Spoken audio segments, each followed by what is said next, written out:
What's up, kings and queens? It's your boy Dan from Daft Previews. We've got a massive set of games on the NBA today, but unfortunately, we've got a ton of game time decisions that we need to navigate through. But don't worry, I've got 4 bets I've already got down, which I'm going to share with you all today. Before we do a quick recap on yesterday, didn't get the sweep, unfortunately. She had four bets, went 3 in one of those. Jason Tatum let us down. That gives me another reason to hate Jason Tatum. I'm kidding. It was a blowout. Jaylen Brown went crazy. Tatum did okay with the limited volume that he did see. I honestly didn't hate that bet. We did cash a few other winners, though. Zach Edey over his points, sweat-free. Jokic over his rebounds, sweat-free. Tyus Jones under his assists. Both of those cashed. So pretty decent day. You would have made some money if you bet those responsibly, and I'm sure you guys would have, but let's not sweat it. Let's get cracking. I've got 4 bets, and we'll do a deep dive in the other games. Let's go. Sub to the channel cause your boy's getting busy. Coming to your line from the west side of Sydney. We've got the free picks and the juice on the daily. It's all free, you don't even have to pay me. Before we get into today's business, let's celebrate it. 20,000 subscribers. We did it. I think we're at 20,200. You guys showed a ton of support, and I thank you for that. Looking to keep growing this thing, man. I don't know how big this is going to get till the end of the season, 30, 40,000, who knows? But it's going to be huge, and I thank you all for joining me on this journey. Also, whilst I've got your attention, reminder, the BETR and BOOM Giveaway. If you sign up with BETR or BOOM using my code or the links below, deposit $10, send me an email, put you guys into a draw to win $100 US. On top of that, I'll also give you a month of my VIP picks for free. You can check that all out in the video description below. Let's get into these 4 bets, shall we? All right, for our first one, we're looking at the Oklahoma City Thunder versus the Charlotte Hornets in this one. We're looking at Shai Gilgeous-Alexander here. Taking his over in his points prop, 29.5 points for Shai Gilgeous-Alexander. Now, this line, 29.5, probably available on half the books. Some already have it at 30.5, so I'm pretty confident that this will move. But got this pretty early, sent it out to VIP, 29.5. That's what I'm taking, so that's what I'm going to be talking you through. Now, why do we like SGA in this one?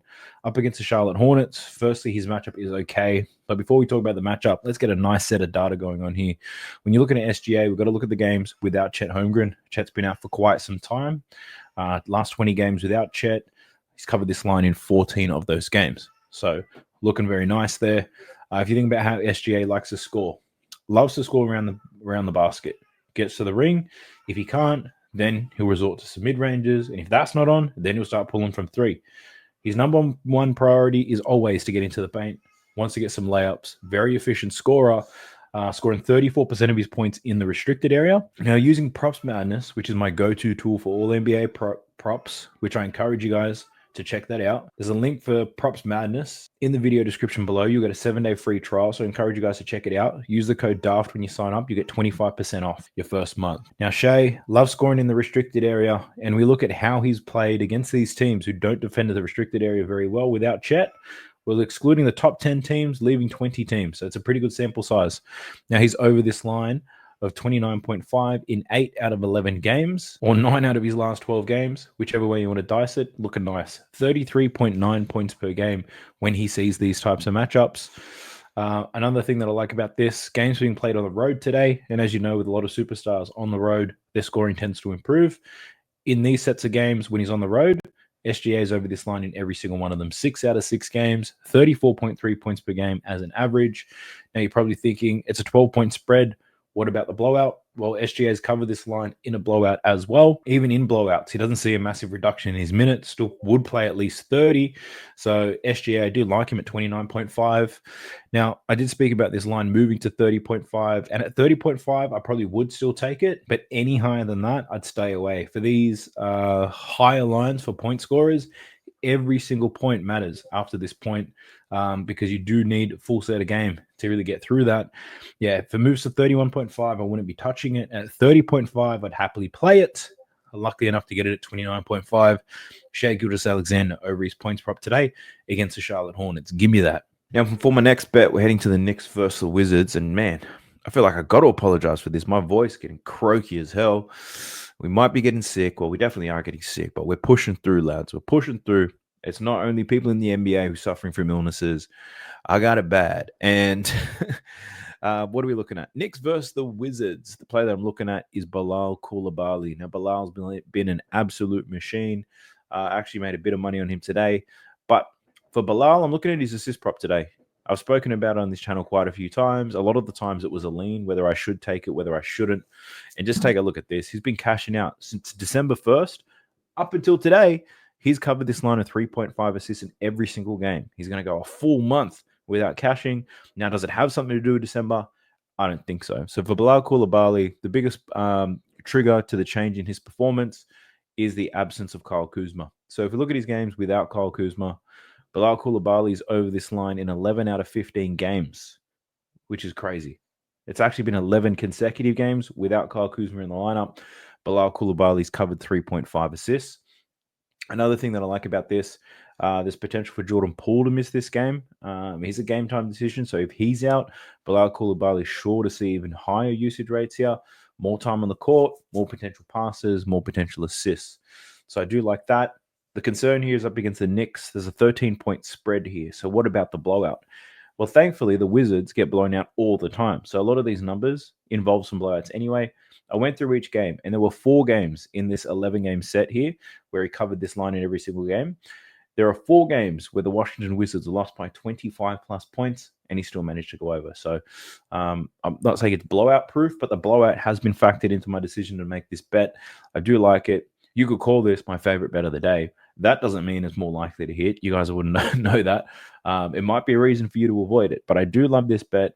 I think there's a massive edge on it for Bilal Koulibaly without Kyle Kuzma. And it's not like the Knicks, the Houston Rockets or anything like that. Like they're mid-tier, 12th most assists allowed in the league. 12th fewest, sorry, but in a league of 30 teams, it's not too far different. But yeah, Bilal Koulibaly over 3.5 assists. I do like it. Will this line move to 4.5? I think if you catch it really late, it probably would move to 4.5 unless the 10 to 15,000 people who watch my videos actually move lines. I still don't believe that's true. You guys could be the ones who are moving the lines here. But if it moves to 4.5, will I still take it? Well, I would take it only if it's at plus money. 3.5, I love it. 4.5, I'm a little bit on the fence. As you can see in a lot of these numbers, he ranges between 4 and 6. So 3.5, fantastic. 4.5, yeah, I'll still take it if the price is right. But I'll leave it up to you to make a call on that. Bilal Koulibaly, another pivot you could make because he's been playing quite well is you could look at his PRA. His PRA without Kyle Kuzma, he's cashed this in 6 consecutive games. Absolutely crushing it in those 6 games. His PRA lines at 23.5. Looking at his last 6, he's averaging 31.3 points, rebounds, and assists without Kyle Kuzma. So he can get you some buckets, he can get some rebounds as well. But for me, I'm just rolling with the assists here. Over 3.5 for Bilal Koulibaly. Let's go. The next one, we're heading to the Bucks versus the Bulls. This game littered with a lot of game time decisions. But there's one bet that I've already placed, and that's on Dame Lillard. And that's purely because whether he plays or not, well, if he doesn't play, I'll get my money back. If he does play, it doesn't matter who plays alongside him. I still like this bet. If Giannis doesn't play, this bet looks even better. So for Dame, I'm looking at his assist prop today. I'm taking over 6.5 assists for Dame. It's relatively low. He's averaging 7.4 assists on the season. Lines at 6.5, jumping straight all over that. Now, if you look at his season numbers, it's a bit hit and miss, right? He's going to land anywhere between 4 all the way up to 13 assists. It's quite a large range you need to cover for a starting point guard. And a lot of this comes down to matchups. There are some teams which are great for him to score. Scoring is always the number one priority. There are some teams which are going to force him to pass. There are some teams that are that bad at defense, he can score and get all these assists at the same time, and that is the Chicago Bulls. Firstly, 2 games against the Bulls this season, 8 and 10 assists, averaging 9 assists per game. Now, Dame's suffering from an illness at the moment. He's been out for 4 games now. Giannis suffering from, this is just an assumption here, from the same illness. He's been out for 3 games. So if these guys have been hooking up or potentially doing something else, but Dame has been sick longer, my assumption here is that Dame will recover first. So there's a chance here that Dame plays and Giannis doesn't. Small sample size, but without Giannis in the lineup, Dame averaging 9 assists per game this season. So I do like that angle. And this is all on the premise that Dame does actually play. So we don't know that for sure. But we know that this Bulls team, they give up a ton of assists, second most assists in the league. When Dame plays the bottom 10 teams in terms of assists allowed, he's over this line in 6 out of 8 games, averaging 7.8 assists. So the matchup looks good. He's done it against the Bulls before. He's done it against similar types of teams who give up a lot of assists. The line at 6.5 is quite low. He's suffering from an illness. It's not an injury. So I don't see a minutes restriction here for Dame. It's either he's out or he's in. and he plays what he's supposed to play. So I'm banking on Dame to play today, get these 6.5 assists, and we're getting out. My last play of the day takes us to the Golden State Warriors versus the Phoenix Suns. Now, we do have some game time decisions in this one as well, but I'm betting on someone who I don't think is going to be impacted. And if there are late outs, it only looks better for this particular player. So we're looking at Trace Jackson Davis, taking his over 9.5 points today. He's hit this in 4 consecutive games. Recently embedded into the starting lineup, so he's playing a ton of more minutes. So in these last 4 games, 26, 23, 26, 31 minutes. I want to look at games where he plays at least 21 minutes. Let's be a little bit conservative here. Now, when Trace Jackson Davis plays at least 21 minutes, he's over this line in 8 out of 10 games, averaging 11.9 points per game. His matchup, Phoenix Suns. Pretty decent matchup. Firstly, Phoenix are on a back-to-back, but so are the Warriors. The Warriors just played that rubbish game against the Clippers that I was forced to watch. That was absolutely disgusting. But anyway, both teams are on a back-to-back, so I don't think anyone's really disadvantaged here. The Warriors are at home. If anything, it helps Trace Jackson Davis out a little bit. But his matchup's not too bad here against the Phoenix Suns. As you can see here, Trace Jackson scores 100% of his points in the paint. Looking at the Suns' defense, pretty poor in there. They actually are in the bottom 10. They are the 10th most points per game in the paint. So the matchup's not too bad. Daniel Gafford from the Dallas Mavericks today, he absolutely dunked all over the Phoenix Suns. And Trace Jackson Davis, quite similar in how they score the ball. It's just a whole lot of dunks and layups. Trace Jackson dives to the ring, cuts to the ring, rolls off screens, catches lobs on the baseline. Very Daniel Gafford-like. Gafford had 10 points in the first half, finished the game with 16. We just need 10 points from Trace Jackson over the course of the game. And then another thing to call out is Trace Jackson Davis plays more minutes than Daniel Gafford as well. So hoping Trace Jackson delivers. He should get over 21 minutes. This hit rate is really nice. Pretty good matchup here against the Phoenix Suns. Should get some dunks, get some layups. I like the look here of Trace Jackson Davis. Over 9.5 points.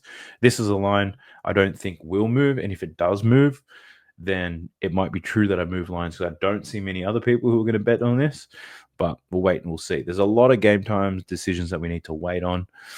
So we'll see what happens there. Pumping the brakes real quick. Do not go anywhere. I got more value for you. But you know what I'm doing. I'm asking you to like the video. Subscribe to the channel if you haven't already. Help your boy grow. 21,000 is our next step. If things are going well, we can get that before the end of the year. So sub to the channel if you haven't already. I drop bangers like this every single day. If anything, these bangers have been hitting so hard. Me being quietly competitive, I do check the views that the other channels get. And as of late, we in there.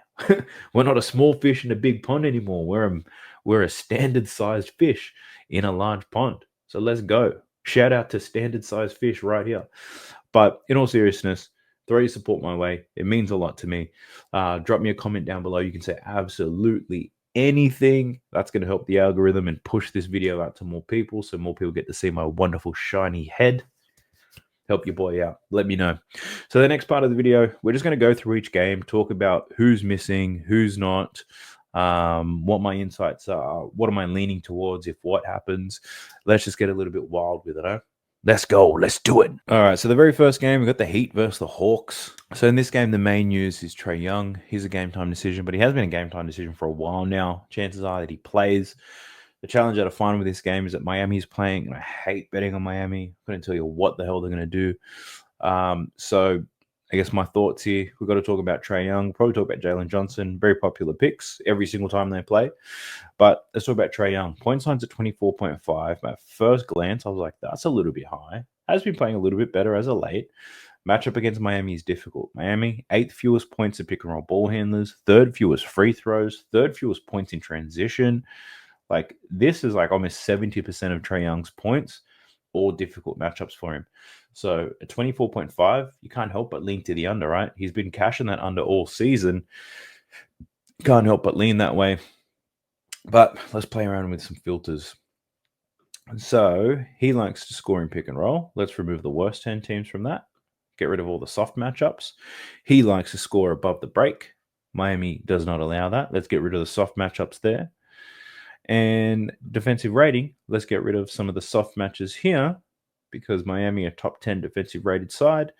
So we can see in these similar types of matchups, Trae Young over in 2 out of 8 games this season. Concern here, it was his last 2 games, Lakers versus Milwaukee, where he happened to go over. But regardless of that, I'll probably lean to the under here for Trae Young's points. I'm looking to avoid unders at all costs. They are not enjoyable for me.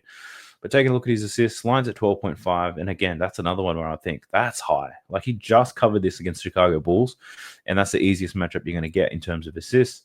Miami, 13th most assists in the league. As of late, Cade Cunningham scorched them for 18 assists. That was in overtime, though, I believe. But yeah, I think Miami does a good job of shutting down key players, though, but that could force some assists. So I think a nice pivot here. You could look at an under for Trae Young's points plus assists. If they do shut down his scoring, he's not going to cover this in assists alone. So I think that could be a good look. I don't think he does it from both ends. If he scores very well, then he's not going to get the dimes. So given that both lines are quite high, in my opinion, I think it's going to be tough for him to cover both his points and his assist line combined. So that's my thoughts. We've got Jalen Johnson. Points lines at 20.5. Whenever his line's over 20, I tend to avoid it. Tough matchup against the Miami Heat, scoring in transition. However, Miami, not good at defending spot-up shooters. Jalen Johnson does score 21% of his points from the spot-up. But given he's not going to get the 5 points he normally gets in transition, I'd assume here against Miami, enough to scare me away. But let's see how he's gone against the top 10 teams at limiting transition points. And yeah, he's gone under in 6 out of the 8 games. So another difficult matchup. Jalen Johnson points, not something I want to dance with. Looking at his assists, his line's at 6.5. And once again, I think to myself, this has got to be high. Like, that's so high, 6.5. Books favoring the under, but yeah, I think that's quite hard. Lean to the under immediately. He has gone to the over 13 out of 27 games, though. Miami, 13th most assists allowed, so it's not like they're shutting those down. And then we look at his rebounds, 9.5 boards. Miami don't rebound very well at all, actually. So rebounds could be a look here. So looking at similar types of players haven't necessarily cashed their rebounds against Miami, though. 9.5 is a little bit scary. You could look at a double-double. That should be close to plus 100 odds. But yeah, nothing doing it for me there for Jalen Johnson.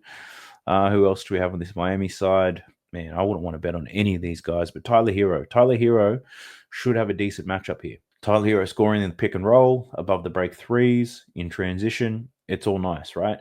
The problem with someone like Tyler Hero is even if the matchup is good, it doesn't mean he's going to cover the line. He's one of these guys where it doesn't matter what the matchup is, he's hard to get a read on. So if I just show you when Tyler Hero has an easy matchup, let's go the bottom half of the teams at defending the pick and roll, and the bottom half of the teams in allowing points above the break. He's only over this line in 4 out of 10, right? But if I flip this and I just look at the most difficult matchups for him, the top 15 teams in above the break and the top 15 teams at defending the pick and roll, Tyler Hero's over this in 3 out of 5. Like, it doesn't make any sense. So Tyler Hero is a little bit too difficult to use matchup and play type analysis here. So I'm going to stay away from it. What else have we got? We've got the OKC Thunder versus the Hornets. So we are betting on SGA in this game. But for Charlotte, we've got LaMelo's a game time decision. Brandon Miller's a game time decision. Mark Williams is a game time decision. If I was going to bet on, I'd probably bet on LaMelo Ball if I knew he was playing. But it also depends on Brandon Miller. So there's too many ifs and buts. Mark Williams, I would have bet on him as well. This OKC team, not a strong rebounding team. Mark Williams can definitely get it done there. But then my other thought was betting on Miles Bridges to get some boards as well. But there's no lines available for him given the amount of game time decisions. So that whole game, you kind of have to wait to see who's playing, jump on props madness, and then figure out where the edge is from there. Then we have the Knicks versus the Wizards. Jordan Poole's a game time decision, as I mentioned earlier. This New York Knicks team, though, I had a look through, and there's nothing I really liked as I went through it. Jalen Brunson, let's take a look at him real quick. Firstly, the Wizards aren't very good at defense, so most people are going to have a good matchup here. So when we talk about average matchups for Jalen Brunson, we're specifically talking about how the Washington Wizards defend the pick and roll. His line's at 25.6. He scored 26 points the last time he played them in 30 minutes. It was a blowout win. 5 for 9 from 3, though, so he went crazy in that one. He just scored 26 against Orlando. I did like his over. I didn't bet it, but I did like it. The matchup made a ton of sense. So for this one, I'll probably lean to the over in Jalen Brunson's points, but I don't love it enough to bet on it. Looking at his assists, he did have 11 assists last time he played the Washington Wizards, only 14 potentials. His line is at 8.5. Jalen Brunson at 8.5 is a little bit risky, in my opinion, but If we look at the teams who give up a lot of assists, Jalen Brunson's only over this line in 7 out of 15 games. So the only reason you would be betting on this is because the Wizards do give up assists, and he's had 11 against them before. But it's not like if you give Jalen Brunson this matchup every time, he's going to kill it. It hasn't been the case. Looking at the bottom 10, 5 out of 12. If you look at the bottom 5 teams in assists allowed, he's only over in 3 out of 8. So, yeah, just because the matchup is good doesn't mean Jalen Brunson goes over today. So that line's too high for me to muck around with. I'm going to have to pass on it. We've got Karl Anthony Towns, big zesty. And there's nothing I like about this bet. My man, he's been in foul trouble for 2 consecutive games now. Chances are he finds it again. I'm considering, do we just bet an under in his points, rebounds, and assists? He had 39 PRA last time. Didn't get in foul trouble, but it was a blowout. So he only played 25 minutes. But his matchup is excellent for him to score points, to get rebounds, to get assists. The matchup is great, but can anybody trust Karl Anthony Towns right now, the big purr? I definitely can't. So that's why I passed on that game.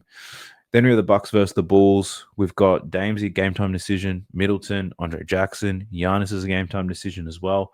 Like, it's just utter chaos. And for the Bulls, Josh Giddey is a game time decision. I think there was one play that I was considering betting on, and I'll show you that in a second. Let's just talk about Nikola Vucevic for a sec, because I think his 3 points prop is going to be a popular one.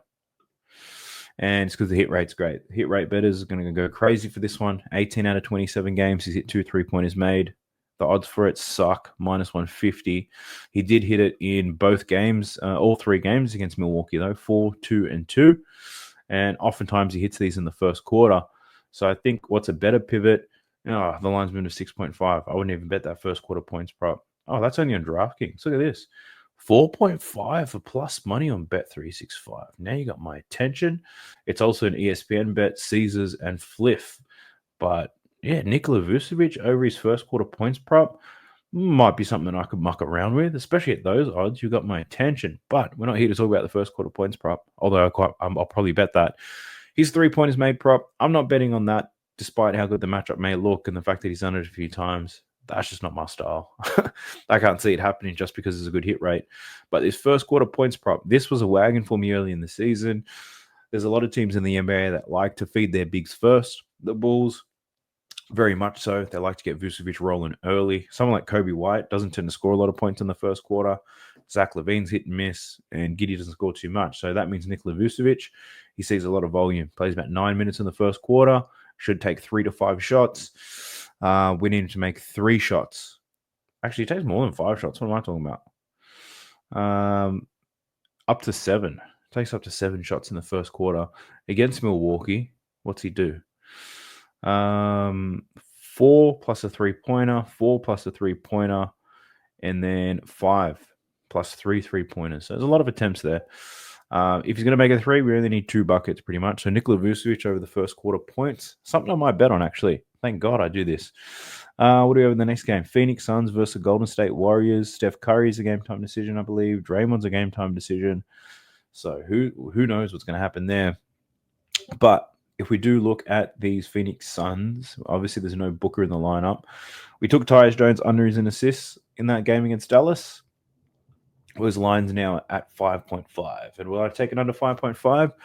Hell nah. I ain't touching that. So pass on that. Bradley Beal over 20.5 points could be a good look. He was killing it in the 3 games without Devin Booker. Ran into Dallas, 5 from 18. Typical Bradley Beal line. When he goes under, this is what he does. He's got great volume, just can't shoot to save his life. So hasn't played the Golden State Warriors yet this season. But could there be a bounce back? Potentially. Bradley Beal scoring most of his points through spot-up shooting. His Golden State Warriors team are allowing the second most points to spot-up shooters in the league. So the matchup's not too bad. We do see a reduced line, probably because he's in a back-to-back, but also because he sucked so much last night. I probably lean to his over, if I'm being honest with you, but I don't know if he gets there. And then we've got Kevin Durant. Line's at 29.5. Scored 21 points the last time they played the Golden State Warriors. Shot pretty poor, 7 out of 20. Could have a bounce back, perhaps. No Devin Booker, higher usage rate. Who knows? But it's not enough to really tickle my fancy. Then we've got the Detroit Pistons versus Nuggets. I think Jamal Murray is a game-time decision. So there's not many markets available for this game. Not many sports books have these odds, but let's see what we can find. We've got Nikola Jokic Line's at 28.5. His matchup's not too bad in terms of scoring points, but I haven't been able to bet on him full stop. Yesterday was probably the first time I bet on him. Smashes over in rebounds. That cashed against Cleveland.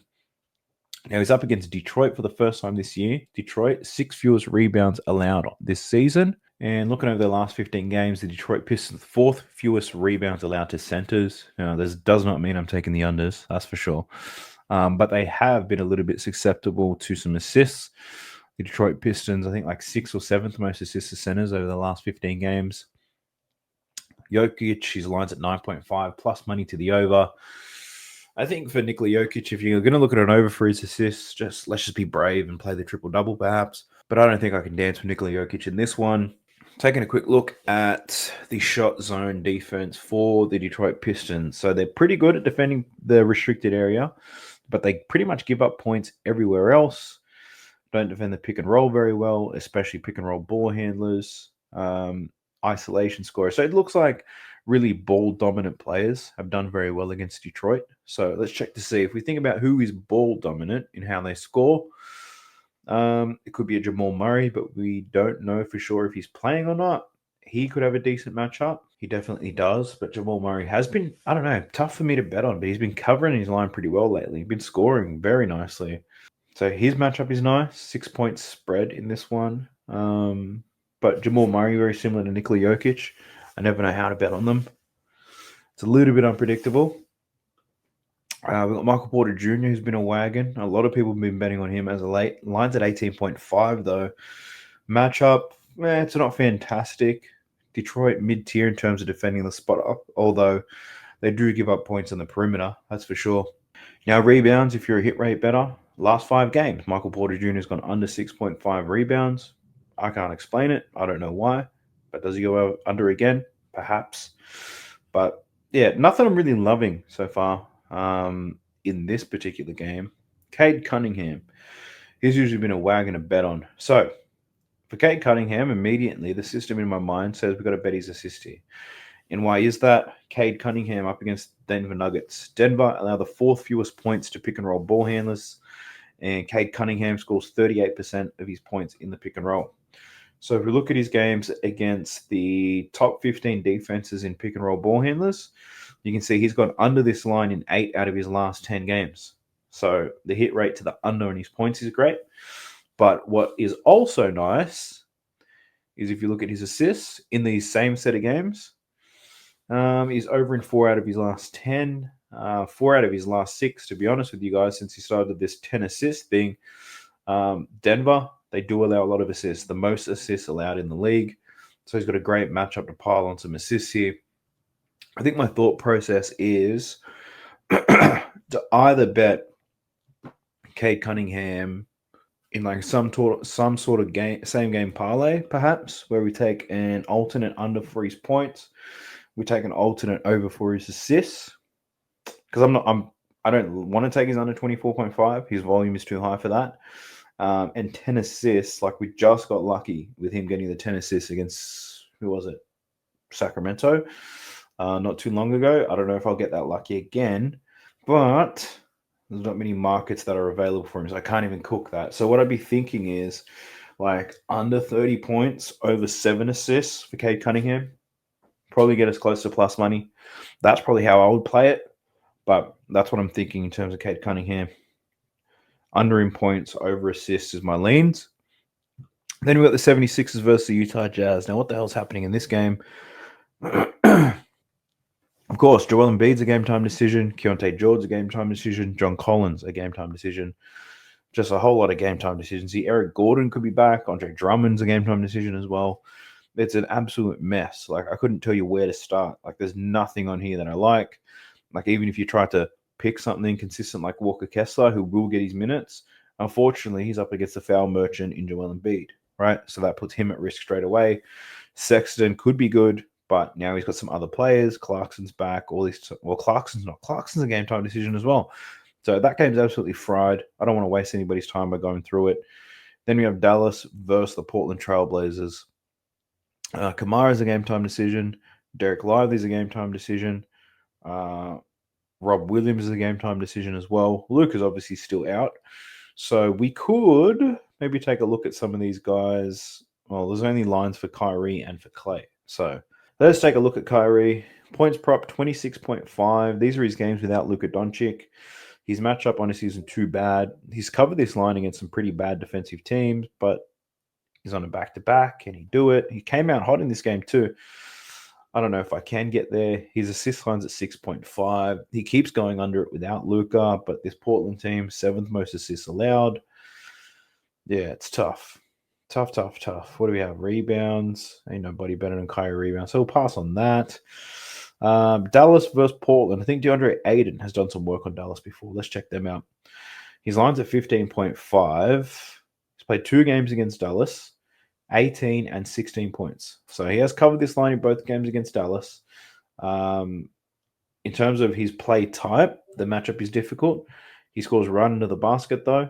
That's supposed to be difficult, but Dallas, in terms of points in the paint, they're 11th. They give it the 11th most points in the paint. DeAndre Ayton scoring 78% of his points down there.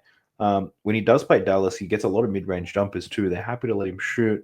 15.5 seems a little bit sharp. He's barely covering it. Is there an extra reason as to why he covers it again? I can't say. So there's nothing I'm absolutely loving in this game either. I think maybe a PJ Washington, when his lines come out, his rebounds, they come into play. PJ Washington most likely defending a Jeremy Grant who doesn't have a high usage rate. Let's take a look at Jeremy Grant real quick, and I'll tell you what the usage rate normally sits at. Yeah, he's got a low usage rate. He's between 13 and 20%. So low usage rate, PJ Washington most likely picks him up. Could get a lot of weak side Luka Doncic type rebounds. So I think that could be a good look. Let's get into these Kings versus the Lakers. Lakers always have a lot of game time decisions anyway. Rui's a game time decision. LeBron is a game time decision. Anthony Davis a game time decision. Jackson Hayes a game time decision. D'Angelo Russell a game time decision. That's just the Lakers. For Sacramento, Domantas Sabonis is a game time decision too. Sacramento just fired their coach, so who knows? Do they change how they play? Do they change who the focal point is? There's just too much risk in taking a bet so early without knowing who's playing and stuff like that. So, but I think the most popular take on this game is probably going to be around Domantas Sabonis and how he dominates the Lakers. So I looked at this early and I was thinking about betting his PRA. He's played the Lakers 3 times this season. So the line keeps moving. This opened at like 36.5. It was 37.5, I think, when I looked at it. Now it's at 38.5. Some places have it at 39.5. But at 38.5, I was willing to take a look at this. He's covered this in 3 straight games against the Lakers this season. 2 of those games were in the last week with 39 and 43 PRA. For players like Domantas Sabonis, you don't want to isolate a specific prop because he can rack up stats all over the joint. In this game, he had 29 points, 12 rebounds, 10 assists. Killed it. In this game, 18 points, 12 rebounds, 9 assists. And then in this game, 19 points, 19 rebounds, and only 5 assists. So, yeah, if I was going to bet on Domantas Sabonis, it would be on his PRA. His points line at 18.5. You could get with that as well. Assists, a little bit up and down. Rebounds, a little bit up and down. His line's at 14.5 to get some boards. I get that he got 19 rebounds last time, but come on. That's a bit insane. But, yeah, if I'm betting on Domantas Sabonis, I'm looking at his PRA, and I'd only take it to 38.5. That 39.5 stuff can go out the window. All this other stuff, look, I just can't tell you right now. I don't know who's going to be playing, which means, like, regardless of how many games there are, this slate sucks. I did not enjoy my research for this one at all, but what can you do? But that's a wrap on today's video, gang. I do hope you found some value. If you haven't already, please subscribe to the channel. Help your boy get to 21,000. Be sure to download BETR and BOOM Fantasy, sign up, and join the giveaway. $100 US could be yours. I hope your slip's green out today. Let's go. Sub to the channel cause your boy's getting busy. Coming to you live from the west side of Sydney. We've got the free picks and the juice on the daily. It's all free, you don't even have to pay me.